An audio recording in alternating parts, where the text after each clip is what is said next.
Good morning. It's Monday and it's time for our daily devotion. This week we are aiming towards Sunday when we will worship outdoors at Martin's Mennonite with Martin's Crown Hill and we at Orville.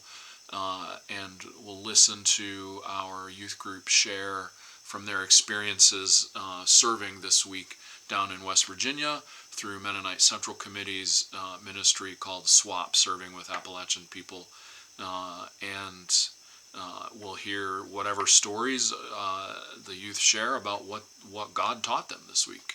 And so that's what we're aiming for. Our devotions for this week will still focus around the lectionary readings.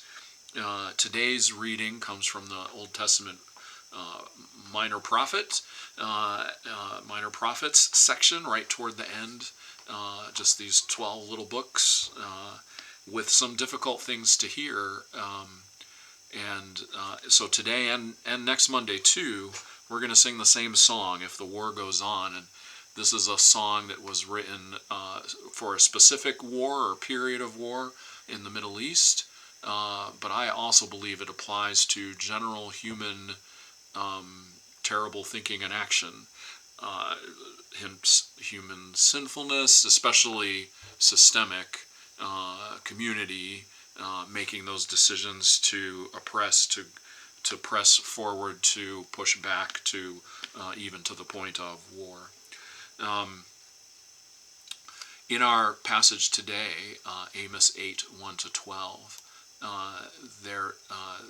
it is a prophecy toward punishment, and it is uncomfortable, and there are specific reasons why this punishment has happened. So look for that in the text. Okay, this is what the sovereign Lord showed me. This is Amos speaking.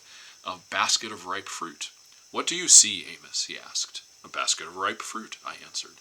Then the Lord said to me, the time is ripe for my people Israel. I will spare them no longer. In that day, declares the Lord, the songs in the temple will turn to wailing. Many, many bodies flung everywhere. Silence!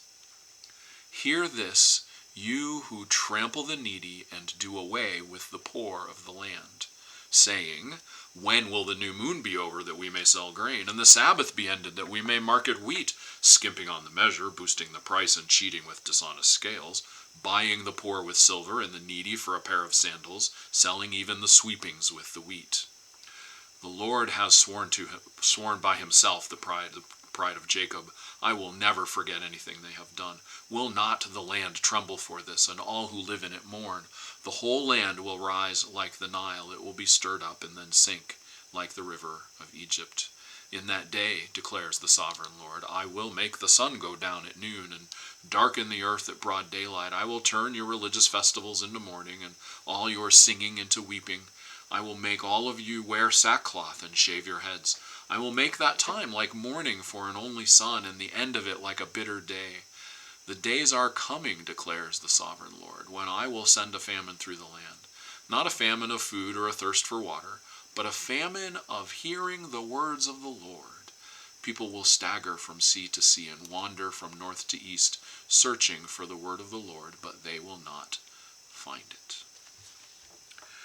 If the war goes on, and the children die of hunger, and the old men weep, for the young men are no more, and the women learn how to dance without a partner, who will keep the score?